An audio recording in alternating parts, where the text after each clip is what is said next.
O jūs irgi džiaugiatės atėjusią vasarą ir irgi džiaugiatės tais sužeistais į smegenis žmonėm, kurie jau lenda ir pradeda skųstis, kad parduotuvės pardavinėja ne tuos dalykus ir pardavinėja juos per anksti. Žinai, kad Lietuvoje viskas yra 100% tvarkoj, kai pradeda išlindinėti vurdalakai ir aiškinti, kad dalykai parduodami ne tokie, kaip turėtų būti ir kad dabar nelaikas pardavinėti. Sveiki, gerbėmieji, sveiki, čia Užkalnio Diary. Man labai džiugu su jumis vėl sveikintis, kadangi esu pilnas įniršio. Įniršis yra mano varomoji jėga.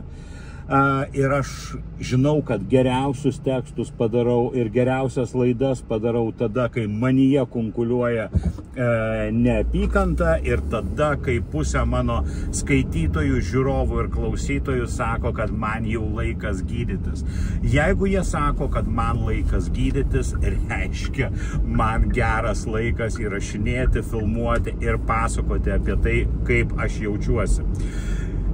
Čia neseniai mačiau, man atrodo vakar pamačiau savo portale Delfi ir aš labai dėkingas portalui, kad jisai nušvietinėja tokius dalykus, todėl kad į tokius dalykus reikia atkreipti dėmesį, nereikia ignoruoti, nes žiniasklaida yra atspindys mūsų smegenų būklės, mūsų socialinių nuotaikų, mūsų tendencijų ir to, apie ką žmonės kalba. Ir iš tikrųjų, pavyzdžiui, tie dalykai, kaip Delfi pilietis, man atrodo, anksčiau vadinosi skiltis, arba kitų ten, kur žmonės rašo, kad jiems nepatinka, kad paaugliai kalba per daug angliškai, arba nepatinka, kad džinsai suplyšia, arba nepatinka, kad per didelis tortų pasirinkimas atėjusi Maxima.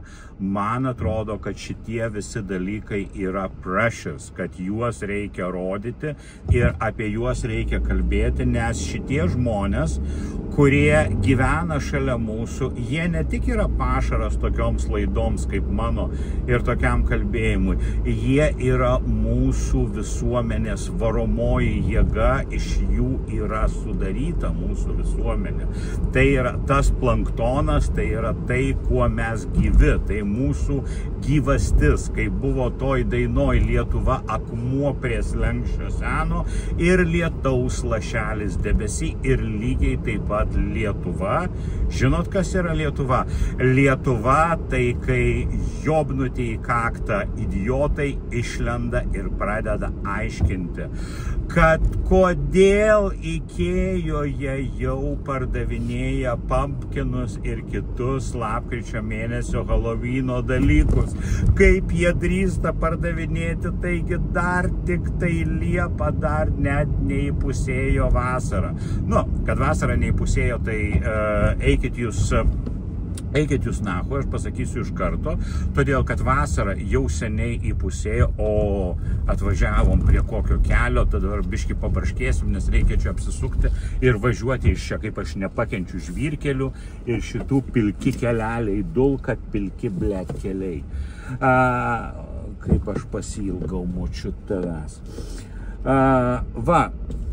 Kalbant apie tos žmonės, taip, čia buvo jau Delfio straipsnis, kad žmonės piktinasi. Jie nuėjo į Ikėją ir pamatė pumpkinus ir pamatė kitus Halovyno dalykus, sezoninius.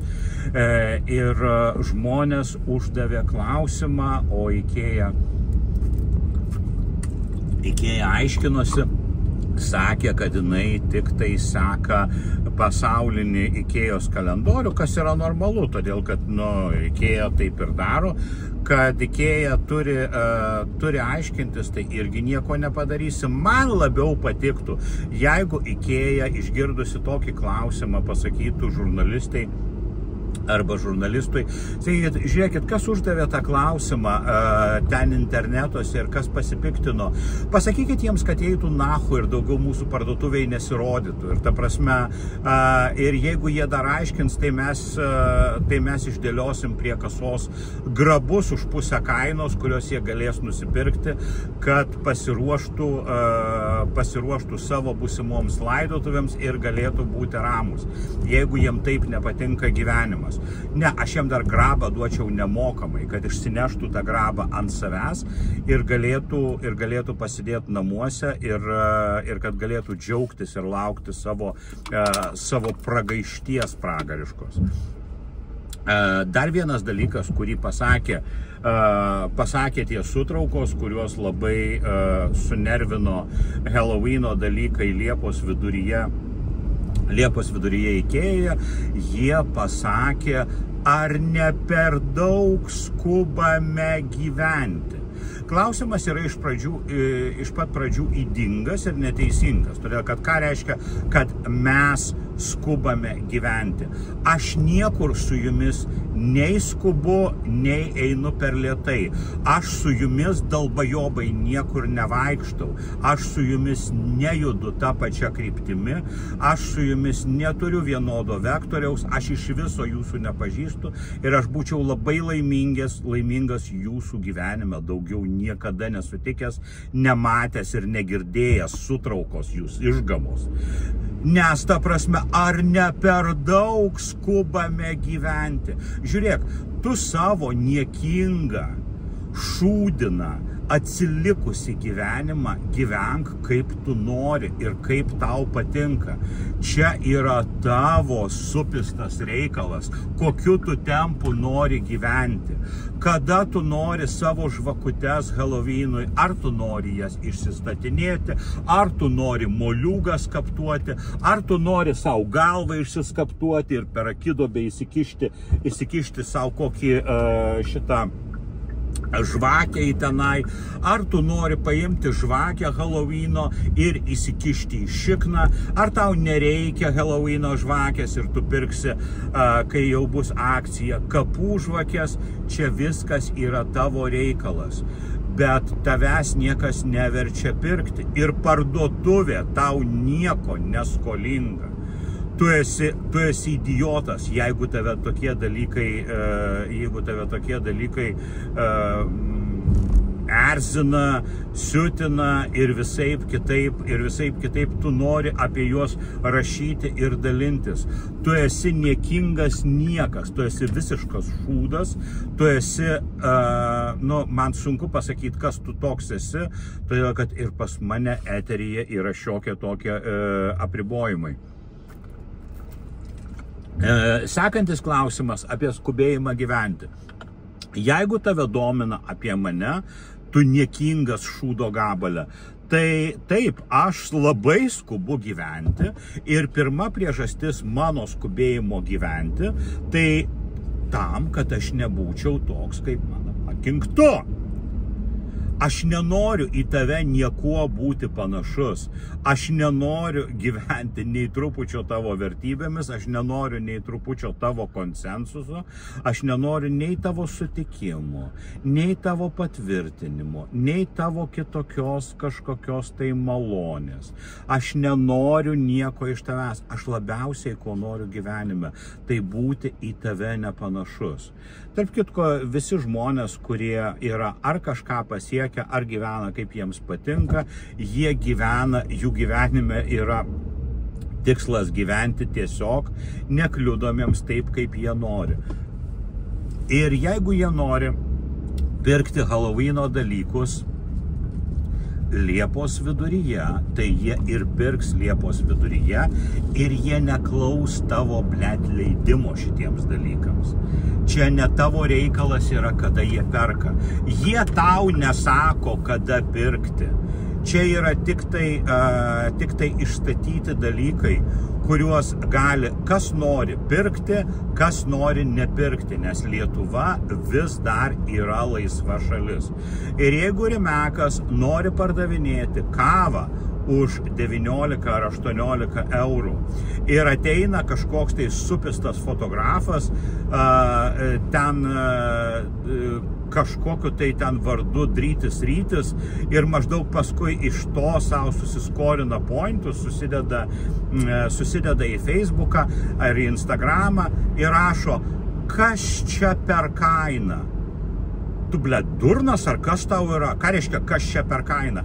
Čia parašyta, kad kilogramas šitos maltos kavos kainuoja 18 eurų. Reiškia, debilė tu jobanas, 19 eurų kainuoja šitos kavos kilogramas. Tokia kaina yra. Patinka? Nori? Pirk. Nenori? Eik nahui iš parduotuvės ir kad tavęs daugiau čia nebūtų, todėl kad tavęs niekas neverčia pirkti. Paskui, koks yra dalykas, kodėl tu išsirinkai pačią brangiausią kavą ir būtent apie ją rašai savo supistas nesąmonės? Kodėl tu apie tą kavą rašai? Tu nematai kitų kavų, kurios yra pigesnės, kurios yra priimtinesnėm kainom negu šita. Nėra kitų parduotuvių, kur tu irgi gali ateiti ir nusipirkti už tą kainą, kurią tu nori.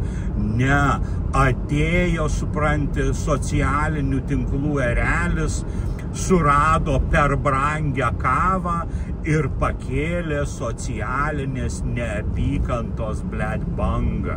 Jisai dabar uždavinėja klausimus, kodėl čia tokia kaina, o kodėl čia, o kas čia per kainą. Čia kaina eurais. Čia kaina, kaip ir visos kainos, kurie yra paklausos ir pasiūlos atspindys debiletų. Ir taip jau yra, kad tie žmonės ne tik dominuoja socialinius tinklus, bet tie žmonės yra ir pagrindinis atspindys mūsų didžiosios dalies visuomenės, kuriai atrodo, kad jai visą laiką reikia kažkuo tai pasipiktinti. Tiesą sakant, čia yra labai moteriškas dalykas, todėl kad čia, mes tokių daug vyrų nežinom. Taip, tas fotografas yra boba vyro kailyje, bet šiaip tai paprastai tai šito užsiima moteris, todėl kad vyrai neužsiima šitais dalykais, neateina. Jūs daug matėt vyrų, kurie ateina į parduotuvę ir kurie yra nepatenkinti kalėdiniam dainelėm, kurias groja per parduotuvės radiją, arba muziką, arba kurie yra nepatenkinti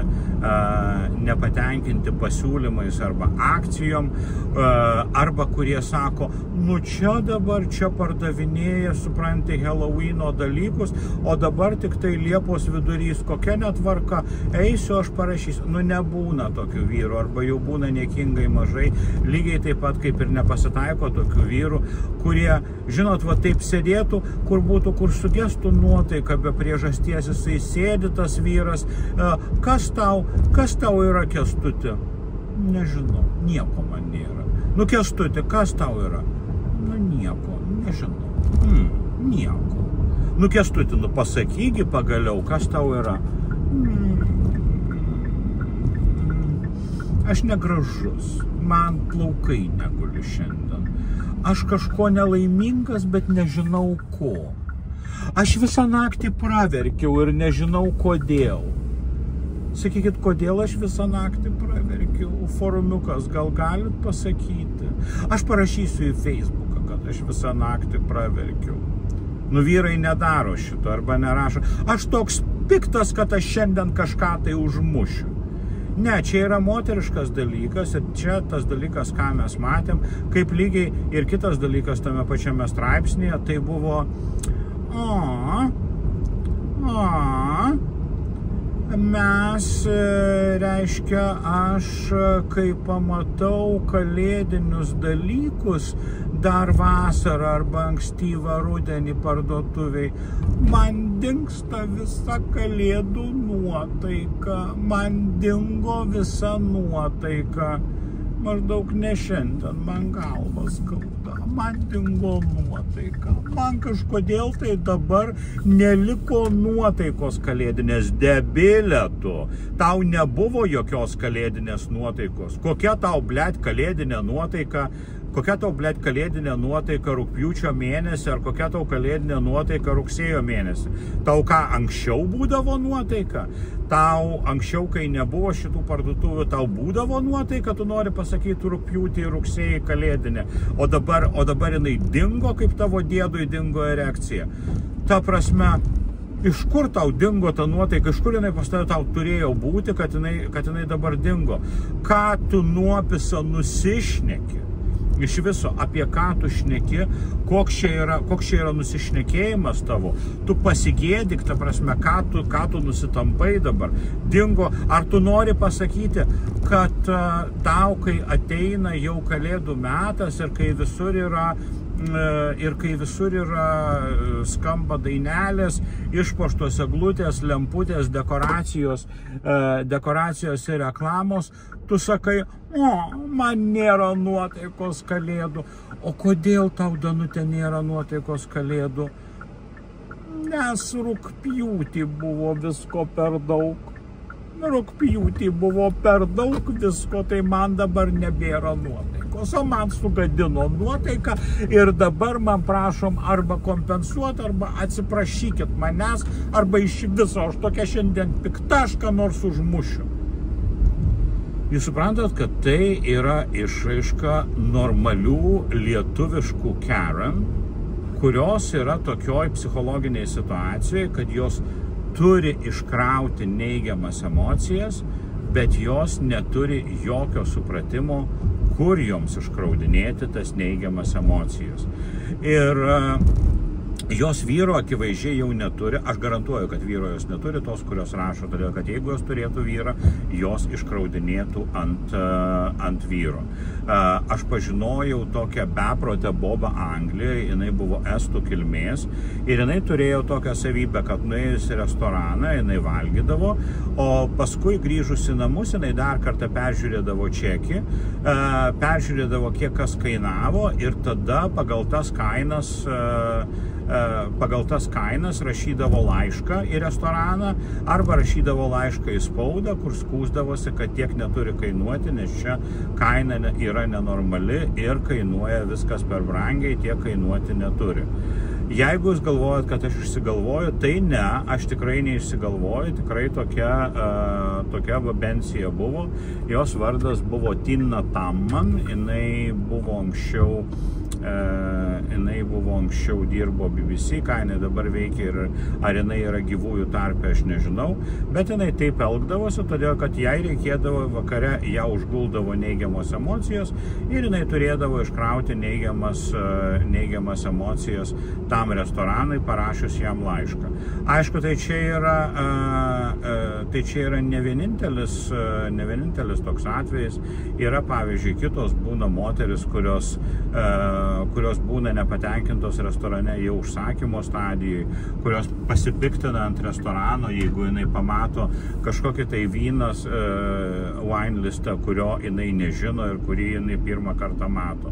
Ir jinai tada klausia, o kas čia per vynas? Nu, čia parašyta, koks čia vynas. Aš tokį pirmą kartą girdžiu ir jinai jau pasipiktinus. Žiūrėkit, jinai pirmą kartą girdi tokį vyną, bet jinai yra pasipiktinus. Jinai yra Karen, kuri nupilinėja emocijas. Iš jos gali pasakyti, kad jinai gali užsisakinėti visiškai ką nori ir jinai bus visą laiką nepatenkinta. Patyrę padavėjai ir patyrę šefai žino, kad apie 3-4% svečių yra tokioj situacijoje ir jie skūsis absoliučiai viskuo, kas jiems bus atnešta, kas bus neatnešta, kas gali būti atnešta, kas negali būti atnešta, kas bus patiekta, kas nebus patiekta. Tai bet kuris patiekalas bus arba perkeptas, arba nedakeptas, arba pervirtas, arba nedavirtas. Garnyras bus arba padėtas per toli nuo pagrindinio patiekalo, arba per arti, arba jisai bus per daug sumaišytas. O jeigu jis nesumaišytas, tai kodėl jisai atskirtas ir taip toliau, jos skūsis bet kuriuo atveju. Ir šitą kiti svečiai gali matyti jau toje užsisakymo stadijoje, kai tokia boba atsiverčia meniu ir sako, aš pati nežinau, ko aš noriu. aš pati nežinau, ko aš noriu. Arba, pavyzdžiui, ta boba gali taip elgtis, kad jinai gali visą laiką užsisakyti, aš noriu ir šito, ir šito, ir šito, ir šito. Ir tada jinai užsisako visko, tada pradeda nešti patiekalus, pirmą atneša duoną su sviestuku ir atneša kažkokį tai užkandį, jinai suvalgo tą duoną su sviestuku, būtinai ten 3 ar 4 riekės, todėl kad jai dabar taip norisi, paskui jinai suvalgo pusę savo starterio ir sako, aš jau prisivalgiau, aš persivalgiau, aš nežinau, ką šitą viską valgys, ką aš užsisakiau per daug, tada jinai atsisuka į vyrą ir sako, kodėl tu manęs neperspėjai. Ne visos tokios, bet kai tokių būna, tai yra labai bloga naujiena ir kai tokių būna, tai nuo tokių reikia bėgti kuo toliau. Jeigu jūs sakot, kad visos moteris tokios, tai ne visos moteris tokios, tiesiog jūs esat tokia, jūs save pažinot šitame aprašyme ir jum nuo to pikta ir dėl to jūs sako, kad visos moteris tokios ir visos moteris taip daro. Sakot, kad visos moteris taip daro. Ne, nichuja, visos moteris taip nedaro. Buvo sustojęs įrašas, todėl kad, man atrodo, atėjo kažkoks tai supistas įspėjimas iš kažkokio tai avarinio centro. O pažiūrėkit, kaip šitas greitai važiuoja ir kaip jam nekantru yra. Jobanas hipsteris. Ta prasme, jisai labai skuba, tikriausiai važiuoja į savo dviračių parduotuvę pirkti naujo šalmo. Tai kai moteris sako, kad tie dalykai yra būdingi visom moterim, tai jos tiesiog meluoja, jie nebūdingi visom moterim, jos tiesiog save pažįsta ir jos nenori, kad iš jų šaipytųsi, tai jos sako, kad čia mes visos tokios, o reiškia, čia tiesiog vyrai turi nekreipti į mus dėmesį. Ne, jūs turite elgtis kaip žmonės ir tada su jumis elgsis kaip su žmonėm. O jeigu jūs norit, kad su jumis elgtųsi kaip psichopatės, tai prašau, elkitės toliau kaip psichopatės ir labai most welcome. Su jumis taip ir elgsis, kaip jūs šito dalyko nusipelnote.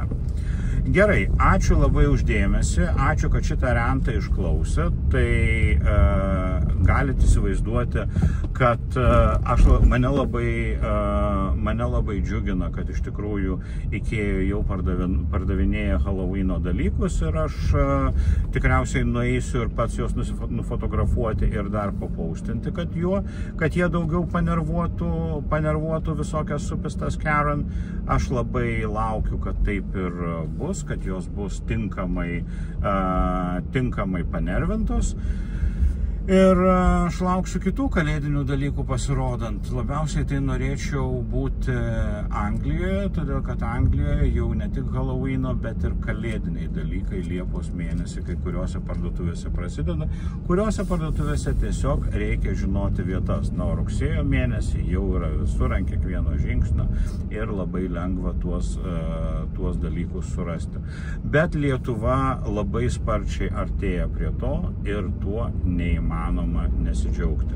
Ačiū labai, kad žiūrėjot, ačiū labai, kad klausot mano diary ir laukite kitų mano psichotinių išsišokimų eteryje. Tikiuosi, kad jums neša daug džiaugsmo ir tikiuosi, kad jūs lygiai taip pat jaučiatės apie mano įniršio objektus, kaip ir aš pats, ir kad mes su jumis atradome didelį vidinį bendrumą.